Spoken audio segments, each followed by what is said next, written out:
கோவையில் ஆன்லைன் வர்த்தகத்தில் முதலீடு செய்தால் அதிக லாபம் கிடைக்கும் என கூறி 50 வயது பெண்ணிடம் 9 லட்சம் ரூபாய் மோசடி செய்த கோவாவைச் சேர்ந்த நபரை போலீசார் கைது செய்தனர்.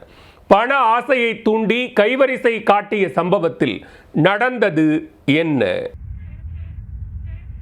கோயம்புத்தூரைச் சேர்ந்த ராமச்சந்திரன் என்பவர் மூலம் கடந்த மாதம் 11ஆம் தேதி கோவை சிங்காநல்லூர் பகுதியைச் சேர்ந்த 50 வயதுடைய பெண் ஒருவர் வாட்ஸ்அப் மூலம் முதலீட்டு திட்டம் பற்றிய தகவலை பெற்றுள்ளார். அதில் ஆன்லைன் ஒன்றில் பணத்தை முதலீடு செய்தால் அதிக லாபம் பெறலாம் என குறிப்பிடப்பட்டிருந்துள்ளது.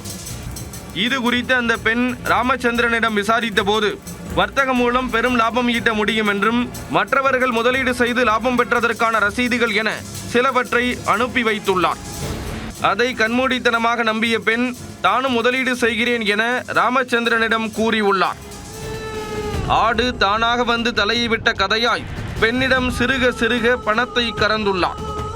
பல தவணைகளாக மொத்தம் 8,65,000 ரூபாயை அவர் முதலீடு செய்துள்ளார். குறிப்பிட்ட மாதங்களில் தனது லாபத்தை திரும்ப பெற வேண்டும் என கேட்டபோது அவரது முழு தொகையையும் விடுவிக்க மேலும் பணம் முதலீடு செய்ய வேண்டும் என ராமச்சந்திரன் கூறியுள்ளார். இதனால் சந்தேகமடைந்த பெண் ஆன்லைன் சைபர் கிரைம் போலீசில் புகார் அளித்துள்ளார்.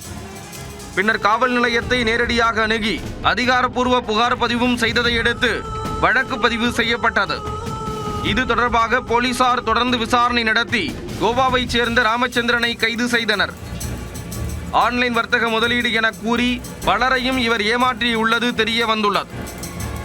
அது தொடர்பாக தொடர் விசாரணை நீடித்து வரும் நிலையில் விசாரணையின் முடிவில் மேலும் பல வகை தகவல்கள் வெளிவரலாம் என எதிர்பார்க்கப்படுகிறது.